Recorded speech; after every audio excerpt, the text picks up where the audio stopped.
የተከበራችሁ አድማጮቻችን ስርጭታችን እንደቀጠለ ነው። ኢሻያው ሰጠኝ በድጋሚ እንደምን ዋላችሁ? ጤና ይስጥልን ወርቅነሽ እንደምን ዋልሽ?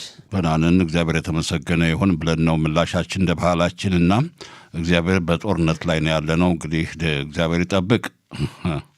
ያው ፑሪም ሰሚያህ ፑሪም ሰሚያህ ያው ጦርነቱ ልክ ነው እንዳለ ነው። በዚህ ዙሪያ በሰፊው እንወያያለን።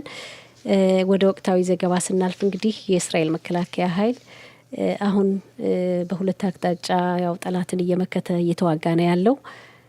በሊባኖስም እንደዚሁ ሰፊ የሆነ ዘመቻ እንደተከፈተ መረጃዎችን እየተመለከትን ነው። በሊባኖስ ያለው ሁኔታ ምን ይመስላል ሰጠኝ? አዎ እንግዲህ መከላከያ ሰራዊቱ በተለይ የአየር ኃይሉ በሁለት አቅጣጫ ብዙ ተጋድሎ እያደረገ ነው። ጠላትን ለማንበርከክም እንዲሁም ደግሞ እንግዲህ አሸናፊ ሆኖ ለመውጣት በተለይ ደግሞ ያው የኢራን ቅጥረኛ የሆነው የሂዝቦላ ድርጅት ከተቋቋመበት ከ1982 ዓመተ ምህረት ጀምሮ ላለፉት 44 ዓመታት ማለት ነው የእስራኤል ጠላት ሆኖ እንደቀጠለ ነው። አሁን በማዕገባው ገብቶ ለኢራን ድጋፍ ያው ባሳለፍነው ከትላንት ወዲያ በነበረው ሌሊት መጀመሩ ይታወቃል። የእስራኤል መከላከያ ሰራዊትም የሊባኖሱን የሂዝቦላ ድርጅት ለመደምሰስ እንደውም በኢራን ያለው ጦርነትም ቢያልቅ እንኳን የሂዝቦላን ድርጅት ማጥቃቱ እንደሚቀጥል ነው እየተገመተ ያለውና ይህን የሂዝቦላ ድርጅትን ለማጥቃት እንደውም 160 የሚሆኑ ኢላማዎችን የእስራኤል አየር ኃይል እንዳጠቃ የእግር ጦርም በዛ አካባቢ እንግዲህ አዋሳኝ በሆነው በደቡብ ሊባኖስ በሰሜን እስራኤል በኩል እንደገባ ኦግዳ 91 የተባለው ክፍለ ጦርም እንደሚገኝ የሊባኖስ ጦርም 7 ቦታዎችን ለቆ ወደ ኋላ እንዳፈገፈገ በዛ አካባቢ የሚኖሩ ብዙ ገጠሮች መንደር የሚኖሩ የሊባኖስ ዜጎችም አካባቢያቸውን እንዲለቁ መደረጉ ይታወቃልና የእስራኤል መከላከያ ሰራዊት የሊባኖሱን የሂዝቦላ ድርጅትን በአንዲት ሀገር ውስጥ ራሱን እንደ መከላከያ ሰራዊት አጠናክሮ የሚገኘውን ብዙ መሳሪያ ያለውን ወደ 40 ሺህ የሚሆኑ አባላት ያሉትን አሸባሪ ድርጅት ለመደምሰስ ትግል እያደረገ ነው። ቀላል አይደለም ያለንበት ሁኔታ። ግን የእስራኤል መከላከያ ሰራዊት ከኢራን ጋርም ጦርነት ከመጀመሩ በፊት ሂዝቦላ በጦርነቱ ጣልቃ ይገባል የሚል እሳቤ ስለነበረው አስፈላጊውን ዝግጅት አድርጓል። ያው ባለፉት ዓመታት እንደምናስታውሰው ከሂዝቦላ ጋር ጦርነት ነበረ። የመጀመሪያው የሊባኖስ ጦርነት በ1982 ዓመተ ምህረት፣ ሁለተኛው 2006፣ ባለፉት ደግሞ 2023 ዓመተ ምህረትን የሐማስ ድርጅት የሽብር ጥቃት መፈጸሙን ተከትሎ ከሱ ጋርም እስራኤል ስትዋጋ ነበረች። አሁንም እንደገና እንግዲህ ጦርነት የገጠመችበትና የእስራኤል መከላከያ ሰራዊት አስፈላጊውን እርምጃ እየወሰደ አሸባሪዎችን እየደመሰሰ ያለበት ሁኔታ ነው ያለው። ወርቅነሽ ሻያው በዚህ ሀሳብ ላይ የምንጨምረው? አዎ የምንጨምረው በእውነትም እስካሁን የሚደርሰን መረጃ የአየር ኃይላችን በአየር ጥቃት ነበር በሊባኖስ የወስድ የነበረው ከባድ መጠነ ሰፊ የሆነ የማጥቃት እርምጃ እየወሰደ የሆነና የሂዝቦላ ሽብር ፈጣሪ ድርጅት ቀንደኛ ወታደራዊ ክፍል መሪዎቹም እንደተወገዱ ነው የሚነገረው። አሁን የሚደርሰን መረጃ መከላከያ ሰራዊታችን የእግር ጦር ሰራዊት በደቡብ ሊባኖስ አካባቢ ቅድም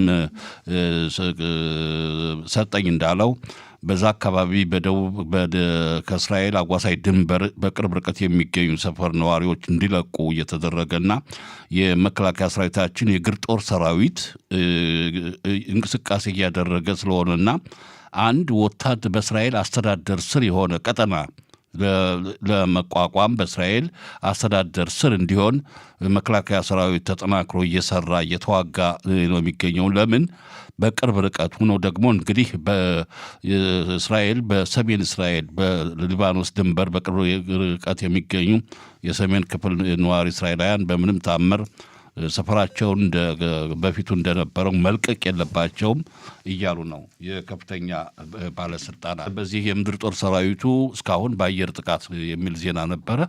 እንግዲህ የምድር ጦር ሰራዊት ደግሞ በዚህ እየተንቀሳቀሰ እንደሆነ ነው የሚነገረው። ጥሩ ሻያው እንግዲህ ካንተ ነው አሁን የምንቆየው። በሁለተኛው ጦር ሜዳ እንግዲህ እስራኤልና አሜሪካ መከላከያ ኃይሎች በመተባበር ኢራንን እያጠቁ ይገኛሉ። የሁለቱ የቃል ኪዳን ወዳጅ ሀገራት እስራኤልና አሜሪካ መሪዎቹ ምን ይላሉ? እንግዲህ ያው ስለ ጦርነቱ ስለ አጠቃላይ ሁኔታው ከጦርነቱ በኋላ ጦርነቱ መቼ ያልቃል፣ ከጦርነቱ በኋላ ያለው ሁኔታ የሚለው የተለያዩ ያው ከባድ ጥያቄዎች እየተነሱ ነው። እንዴት ነው መሪዎች ምን ይላሉ? ወደ እኔ የመጣ ጥያቄ ከሆነ ወርቅነሽ በሁለተኛ ጦር ሜዳ ላይ የእስራኤልና አሜሪካ የመከላከያ ኃይላት በመተባበር በኢራን ምድር ከባድ የማጥቃት እርምጃ ወታደራዊ ጥቃት እየፈጸሙ ነው የሚገኙት። በዚህ ምላሽ ደግሞ የኢራን ወታደራዊ ኃይል ደግሞ የባህር ኃይሉ ክፍለ ጦርም ሳይቀር በዛ አካባቢ በቅርብ ርቀት የሚገኙ በባህረ ሰላጤው በመካከለኛው ምስራቅ የሚገኙ የአረብ ሀገራትን በሚሳኤል ሳይቀር እያጠቃች ነው ኢራን። ምላሹን ከባድ ወታደራዊ ጥቃት እየደረሰበት ነው። እነዚህ የቃል ኪዳን የእስራኤልና አሜሪካ ጦር ሰራዊትም በቴሄራን በዋና ከተማ ቴሄራን የሚገኙ መንግስታዊ ተቋማትን ወታደራዊ ካምፖችን ሳይቀር እያወደሙ ነው የሚነገረው። አሁን ሁለቱ መሪዎች የእስራኤል ጠቅላይ ሚኒስትር ቤንያሚን ኔታንያሁ በፎክስ ዜና አገልግሎት በተደረገላቸው ቃለ ምልልስ ያሉት እንግዲህ አስቀድመን በኢራን ላይ የወሰድነው ወታደራዊ የማጥቃት እርምጃ ትክክለኛ እርምጃ ነው ያደረግን። ለምን አልቆየንም? ለምን የኢራን የኒውክሌር ከባድ ጦር መሳሪያ ባለቤት ለመሆን ጊዜ እያቃጠለች የሆነችው ያን ጦር መሳሪያ ባለቤት ለመሆን ነውና እኛ ደግሞ ይህን እድል አንሰጥም። የኒውክሌር ጦር ጣቢያዋን እናወድማለን፣ እንደመሳለን። ጠቅላይ ሚኒስትር ኔታንያሁ እንደተናገሩት ይህ የጦርነታችን በዋናነት ደግሞ ጭቁን የንጹሐን የኢራን ዜጎችም የነጻነት እንዲወጡ ግፊት ለማድረግ ነው። የኢራንና አምባገነናዊ ስርዓተ መንግስት ለማዳከም ነው ብለዋል። በዚህ ላይ በእስራኤል መንግስት ከፍተኛ ባለስልጣኖች ግምታዊ ነው ቅዳሜ ጠዋት የጀመረው ጦርነት ነው ዛሬ አራተኛ ቀኑን አስቆጠረና እንደሚሉት ከሆነ ከፍተኛ የእስራኤል ባለስልጣኖች እስከ ማይዚያ የፋሲካ ዓመት በዓል ድረስ ያበቃል የሚል ግምት አለ። ይሄ ግን ደግሞ ሊቀጥል ይችል ይሆናል። ምናልባት በቅርብ ጊዜ ሊጠናቀቅ ሊሆን ይችላል። በአሜሪካ ጠቅላይ ሚኒስትር ትራምፕ አባባላቸው እሳቸው ጊዜ አልተወሰነም፣ እኛም እስካሁን ጦርነቱ ከጀመረ አራት ቀናት ቢያስቆጥርም እስካሁን ወታደራዊ ከባድ እርምጃ አልተወሰደም፣ ገና በቅርብ ርቀት ነው ከባድ የማጥቃት እርምጃ ይጀምራል ነው ያሉት። ዝተዋል ሰጠኛው እዚህ ላይ ኢራን እንግዲህ እያየ ነው እዛም በመካከለኛው ምስራቅ ባሉ ሀገራት ሁሉ ጥቃት አድርሳለች ማለት ይቻላል። ወዳጇ ኳታር እንኳን አልቀረቻትም። በመሰረታዊ ልማቶች በህዝብ ተቋማት ላይ ነው እንደውም ጥቃት እየደረሰ እንደሆነ የሚነገረው። እንደው የአሜሪካ ተቋም ላይ ያው እንኳን እንዳይባልና እንዴት ነው ኢራን በዚህ ሁኔታ እንዴት ነው ልተርፍ የምትችለው? የተወሰነ ነገሯ እንኳን ኢራን እንግዲህ ሰሞኑንም እንዳልነው እንዳበደ ውሻ ይህንም ያንንም መልከፍ ነው ይዘዋል ተያይዘው ያለና በመጀመሪያ እንግዲህ ጦርነቱ ያለው ከእስራኤል ጋር ከአሜሪካ ጋር ነው። ሌሎችን ሀገራት የምታጠቃው ለነሱ አግዛችኋል ነው። እናንተን ማጥቃት አልፈልግም ነበር ግን ሌሎችን ስላገዛችሁ ነው ማጠቃችሁ ነው ያለች። እንደዚህ አይነት ነገር የለም። የለየለት ጠላቶች ናችሁ፣ እያጠቃኋችሁ ናችሁ። ሌላ ጉዳይ ሚሳኤል ወደ አንድ ሀገር አስወንጭፎ ኤምባሲዎችን መጥቶ የጦር ሰፈሮችን ጥቃት አድርሶ ሰፈሮች ላይ ላጠቃቸው አልፈለኩም ነበር ማለት ይሄ የተሳሳተ አካሄድ ነው። ይሄ እንዲያውም ኢራን በሌሎች እዚህ የፋርስ ባህረ ሰላጤ ሀገራት ላይ እርምጃ መውሰዷ ለእስራኤል ትልቅ ድጋፍ ነው፣ ለአሜሪካም ትልቅ ድጋፍ ነው። እነዚህ ሀገራት ለወደፊት ጸረ ኢራን እንቅስቃሴን እንዲያደርጉ በአንድ ላይ እንዲነሱ የሚያግዝ ነው እና በሳውዲ አረቢያም በነዳጅ ቦታ ላይ ጥቃት ፈጽማለች። በዱባይ በብዙ ቦታዎች በኩዌት ጥቃት ፈጽማለች እና ይሄ ለእስራኤል ለአሜሪካ ጥሩ አጋጣሚን የፈጠረ ይመስላል ጸረ ኢራን የኢራን እንቅስቃሴን እንዲያደርጉ ያግዛቸዋል። የሁለቱን ሀገራት ያክል አቅም ባይኖራቸውም ለወደፊት ግን እነዚህ ያደጉ በዚህ በሀብቱ የበለጸጉ ብዙ ነዳጅ ያላቸው ሀገራት ስለሆኑ ለወደፊት የጦር መሳሪያ ግዢውንም የሚያጣጥፉት ነው የሚመስለው። ጥሩ አጋጣሚን የፈጠረላቸው ነው። ጊዜው መቼ ያልቃል የተባለው ቅድም እንደተነሳው የአሜሪካው ፕሬዝዳንት እስከ 4 ሳምንት ሊጨርስ ይችላል ብለው ነበር። አሁን ግን እስራኤልም የአሜሪካም ባለስልጣናት እንደሚሉት በዚህ በጦርነቱ የተቀመጡ ግቦች እውን እስኪሆኑ ድረስ ጥቃታችን ይቀጥላል ነው። እንግዲህ ትልቅ ነጥቦች የተቀመጡ አሉ። የመጀመሪያው የአያቶላዎችን አስተዳደር መገርሰስ ማስወገድ ነው። ይሄ ደግሞ ከሆነ በዚህ በመካከለኛው ምስራቅ የተረጋጋ ሌላ አስተዳደር ሲመጣ ጥሩ ሁኔታን ይፈጥራል የሚል እምነት ስላለ ነው። ሁለተኛው ደግሞ ያው የኒውክሌር እቅዷን ማፈራረስ ነው። ያም ደግሞ ብዙ ጥረትን የሚጠይቅ ነው። የተደበቁም ሊኖሩ ይችላሉ። ብዙ መረጃም ያው እንግዲህ እስራኤል አየር ኃይልም የእስራኤል የስለላ ድርጅቶችም የአሜሪካም ብዙ እየሰሩ ነው። እነሱን ማውደም የሚጠበቅ ነው። የባሊስቲክ ሚሳይል ጉዳይም ሌላው ለኢራን ሕዝብ ነጻነትም ያሉት ፕሬዝዳንት ትራምፕ የተናገሩትም ይሄ ከዛ በኋላ የሚመጣ ጉዳይ ነው እና በዚህ መካከል ግን ያው ኢራንም አርፋ አልተቀመጠችም። ከጎረቤት ሀገርም ወደ እስራኤልም እየተኮሰች ነው። እስራኤልም ያው ያለንበት ሁኔታ ሁሉም አድማጮቻችን የሚያውቁት ስለሆነ ለመከላከል ጥረት እየተደረገ ነው። ለእስራኤልም ለአሜሪካም በዓለም ላይ አሉ የተባሉ የአየር መቃወሚያዎች እንዳሉ ነው። ለምሳሌ በቅርብ ጊዜ በ2005 ዓ.ም የገባው በጨረር የሚሰራው ኦርኤታን የተባለው ለእስራኤል ነው ያለ። ኪፓት ባርዜል፣ ኬላ ዳቪድ፣ ሄጽ 2 ሄጽ 3 እነዚህ ሁሉ ከአሜሪካ ታድ ከተባሉት ከመርከቦች ጋር በተያያዘ ጥሩ ስራ እየሰሩ ነው። ነገር ግን 100% ደግሞ የመከላከል ስለሌለ ጥንቃቄ መደረግ እንዳለበት እየተነገረ ነው። ጦርነቱ ይቀጥላል አላማው እስኪሳካ ድረስ። በዛም በዚህም ያለው ውጥረት የሚቀጥል ነው። ወርቅነሽ እንግዲህ ካለኝ ጊዜ አዎ በእርግጥ ጊዜያችን እየሄደ ነው። እንደው የሆርሙዝ የተባለውን መተላለፊያ መስመር ኢራን እንደዘጋቸው የኢራን አብዮታዊ ዘብ እየተነገረ ነውና ሰጠኝ። ይሄ ደግሞ በዓለም አቀፍ ደረጃ የነዳጅ ዋጋ ይጨምራል፣ የነዳጅ እጥረት ያጋጥማል ተብሎ ያው ዋና ርዕሰ ጉዳይ ሆኗል። የዓለማችን ርዕሰ ጉዳይና ባጭሩ እንዴት ነው በእውነት ተጽዕኖ ይፈጥር ይሆን? ሆርሙዝ የባህር ወሽመጥ ነው ማለት ጠበብ ብሎ ባህር ያለው በዛም መርከቦች የሚያልፉበት ነው እና በርካታ መርከቦች የሚያልፉበት ነው። በዓለም ላይ ብዙ ነዳጅ የጫኑ መርከቦችም 1/3 የሚሆኑት በዛ ነው የሚያልፉ የሚባለው።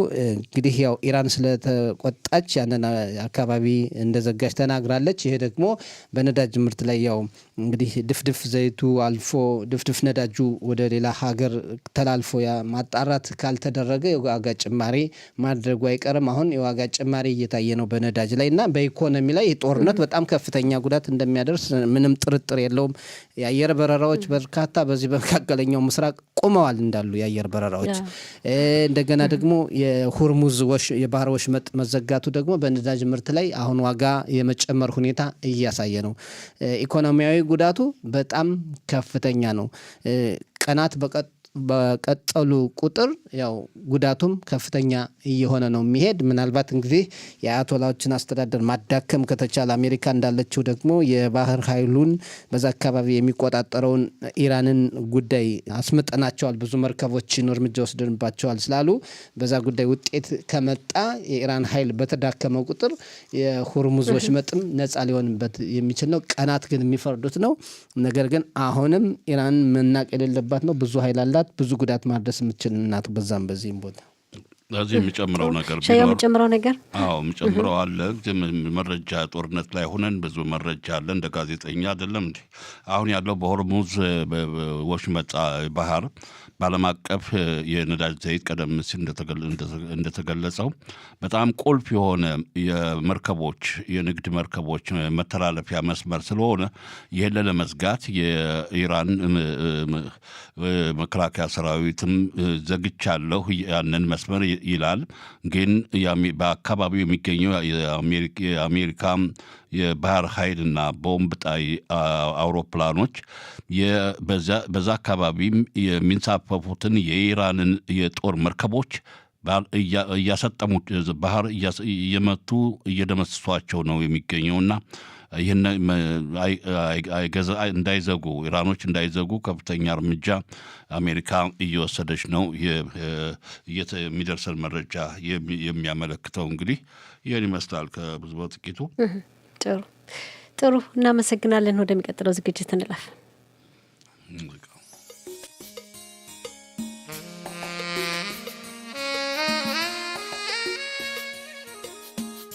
የተከበራቸው አድማጮች እንግዲህ መከላከያ ሰራዊትም የፒቁዳ ኦሬፍ ለህዝቡ የነፍስ አድን መመሪያ እያስተላለፈ ስለሆነ በውትድርና አገልግሎት ላይ የሚገኘው ተጠባባቂ ሻለቃ አይቸው ባዬ ይህን ገለጻ ለማድረግ መስመር ላይ አለ። ሻለቃ ጤና ይስጥልን፣ እንዴት ዋልክ? ጤና ይስጥልኝ ሻያው፣ እንዲሁም አድማጮቻችን ሰጠኝ እንደምንላችኋል። ደህና ነን። እንግዲህ ያለው ሁኔታ እርግጥ በሮኬት ይሰማል፣ ማስጠንቀቂያው ሁሉ ይሰማል፣ በተለይ በሰሜኑ ክፍለ ሀገር አካባቢ። ይህን በተመለከተም የደህንነትን ለመጠበቅ ሲባል ያለው ተጨባጭ ሁኔታ መመሪያው ምን ይመስላል? አመሰግናለሁ ሻያው። መመሪያው እንዳለ ነው፣ የተቀየረ መመሪያ የለም። አሁን ግን አዲስ ሌላ አሁን የተጨመረ ማለት የምንችለው እስካሁን ድረስ በነበሩት የአደጋ ማስጠንቀቂያ ቅድመ አደጋ ማስጠንቀቂያ የሚባሉ ነበሩ። እነሱ እንዳሉ ሆነውም በተለይ በአሁኑ ግን በሰሜኑ የሀገራችን ክፍል ሽብርተኛው ሊባኖስ የሚገኘው የሂዝቡላም በዚህ ጦርነት ከመቀላቀሉ አንጻር በዛ አሁን አንዳንዴ ከሊባኖስ የሚወነጨፉ ሚሳይሎችን ከኢራን እንደሚመጡት የቅድመ ማስጠንቀቂያ የለም። ያ ወዲያውኑ ነው እንግዲህ ካሁን በፊት እንደነበረው ለማለት ያህል ነው። ስለዚህ አድማጮቻችን ለዚህ ልብ እንዲሉ ምናልባት አንዳንዴ ወዲያውን ቅድመ ማስጠንቀቂያ ሳይቀበሉ የአደጋ ማስጠንቀቂያ ደወል ሊሰሙ ይችላሉ። ይህም በሰሙ ሰዓት ወዲያውኑ ወደ አደጋ መከላከያ መጠለያ ክፍል እንዲገቡ ለማለት ያህል ነው። በማከታተልም አሁንም እያየን ነው። ምናልባት አልፎ አልፎ ጋፕ የሚልበት ሁኔታ እናያለን። በዚህ ዙሪያ ምናልባት ትንሽ እንዝላልነት ወይም አሁን ቀጥ ብሏል፣ አሁን አቁሟል፣ አሁን አይተኮስም እንዳይሉና ወደ አደጋ መከላከያ መጠለያ ክፍል መግባቱን እንዳይረሱት ከዛ አዲስ መመሪያ እስከምንሰጥ ድረስ እዛው መቆየት እንዳለብን ልብ ልንለው ይገባል። የተለያዩ ድግሶች እዚህ ቅርበት በመኖሩ አሁን የገለጽከው ነገር ከኢራን የነበረው እርቀት ስለነበረው ብዙ ጊዜ እንጠነቀቅ ነበር። ይህ ግን ከቅርብ ስለሆነ ጎረቤት ሀገር ላይ ስለሚተኮስ ቶሎ ብለን ልብ እንድንል ይገባል ነው። እውነት ነው፣ ልብ እንልን ይገባል። ከኢራን ያለውም እንዳለ ሆኖ ማለት ነው። ይህ እንግዲህ በተጨማሪ ነው አሁን እንደዚህ ነው። ምክንያቱም በዚህ 2 ቀን 3 ቀን ዛሬ እንግዲህ 4ኛ ቀናችን ጦርነቱ ከተጀመረ ዛሬ ከትናንት ምሽት ጀምሮ ነው እንግዲህ ሂዝቡላ ወደዚህ ሊቀላቀል የተቀላቀለውና ዋናው ነገር እኛ ሁላችንም በንቀት ማየት በነቅተን ማየት መጠበቅ አለብን። በዓሉም እንግዲህ የፑሪም በዓል እንደመሆኑ መጠንም የተለያዩ ድግሶችንም ሆነ መሰባሰብ አንዳንዴ ከአደጋ መከላከያ መጠለያ ክፍል የሚያደርጉ ሰዎች አሉ። ግን ይሄ የተከለከለ ነው። በተለይ ከመኪና ማቆሚያ በታች ከሚፈቀዱት ቦታዎች ሁሉ አንዳንዶቹ እየተሰባሰቡ የፑሪምን በዓል ሲያከብሩ እናያለን። በማንም ይሄ ግን የተከለከለ ነው። ስለዚህ ልብ እንድንለው ይገባል። አዎ ፑሪም ነው፣ በዓል ነው። እንዲያውም ጥሪ ሁሉም ያስተላልፋሉ። በጣም በሚያሳዝን ሁኔታ ጥሪ ያስተላልፋሉ። እዛ ማዶኑ ስለተዘጋ ወደዚህ ነው። እንደው ትክክል ነው ወይ? በዚህ ወቅት ትክክል አይደለም። በትልቅ ስህተት ነው። ይሄ አይደረግም። የአደጋ መከላከያ መጠለያ ክፍል ቢሆንም ለአደጋ ጊዜ የተዘጋጀ እንጂ የተለያዩ ስብሰባዎችን ወይም እንደዚህ ድግሶችን ሊደረግበት አይደለም። ስለዚህ ትኩረት ሊሰጠው ይገባል። አድማጮቻችን ይህን ነገር ልብ ይበሉና ያው ከእንደዚህ አይነት ቦታ ከመሳተፍ ራሳቸውን ይቆጥቡ። ምክንያቱም ዞሮ ህይወታችን ማዳን አለብን። የደጀንዙ ትልቁ ስራ ማህበረሰቡን ማስጠንቀቅ ነው። ማህበረሰቡን ምን ማድረግ እንዳለበት መመሪያ መስጠት ነው። መመሪያውን ተቀብሎ የመተግበር ደግሞ የእኛ ኃላፊነት ነው ያለብን። አይቸው ባዬ፣ አሁን ለማጠቃለል መመሪያን በተመለከተ እስካሁን ብዙም የተቀየረ አልነበረም። ግን ጥንቃቄው መመሪያውን መተግበር አስፈላጊ ስለመሆኑ ነገርከን። ጥሩ። አሁን ለዚህ ላይ እንግዲህ በአጭር ታዳጊ ልጆች በረፍት ላይ ነው። ትምህርት በጦርነቱ ምክንያት አይማሩም። ስለዚህ ወደ መከላከያ ክፍል ሲገቡ ምናልባት የቆየ የማስጠንቀቂያው ደወሉ ብዙ ጊዜ የሚቆይ ከሆነ አይሆንም ብለን እንጠብቃለን። ግን ሲገቡ እንዳይሰለቹ ልጆች እዛ ውስጥ ብዙም እንዲቆዩ የሚያደርጋቸው አንዳንድ ምግብ፣ መጠጥ ምናምን እዛ ላይ እውነት ነው ሻያው፣ እውነት ነው፣ ይመከራል። በተለይ በጋራ የምንጠቀምበት አደጋ መከላከያ መጠለያ በምንሄድበት ሰዓት ልጆች ብቻም ሳይሆንም አንዳንድ ትንሽ የእድሜ ባለጸጋ የሆኑትም እዛ ገብተው ጊዜ ሊወስድላቸው የሚችል ነገር መያዙ በተለይ እንደዚህ እድሜ ባለጸጋዎች እዛው ቢቀመጡ መልካም ነው። ምክንያቱም አሁንም መውጣት መውረድ አቅም ላይኖራቸው ይችላል። ልጆችን በተመለከተም እንደዚሁ ለልጆች አስፈላጊ የሆኑ ነገሮችን አስቀድሞ ይዞ በመግባት ትንሽ አንዳንድ ሁኔታውን ሊያስቀይርላቸው የሚችል ሁኔታ እነሱ እናስደስት የሚችል ሁኔታ ወደ እንዳይሰለቻችሁ የሚያስችል ሁኔታ እንዲፈጠር የሚያደርጉ ነገሮችን ይዘው መሄድ በጣም ውድ የሆኑ ነገሮችን ልጆች የሚወዷቸውን ነገሮች የሚፈልጓቸውን ነገር ይዘው ቢገቡ ይመረጣል። ጥሩ ነው፣ አስፈላጊም ነው። ይሄም ጥሩም ነገር ነው። በመጨረሻ ላይ ግን ዞሮ እኛን ልብ ልንለው የሚገባ ነገር ማንኛችንም ቢሆን አሁን ያለንበት ጦርነት ነው ያለነው እንዳንዘነጋጋ አደራ የደጀን ዕዝ የሚሰጠውን መመሪያ ተግባራዊ እናድርግ። ሌሎች የእኛን እርዳታ የሚያስፈልጉ ካሉም እንደነሱም እርዳታ ከመስጠት ወደ ኋላ እንዳንል። በጣም ግሩም። እንግዲህ ያለውን መመሪያ ያሉትን በመከታተል ያው በሚዲያም በምሽቱም ሰላም ይሁን እስከዛው። እሺ ጌርስሊ በጣም ነው የማመሰግናችሁ ባልደረቦቼ።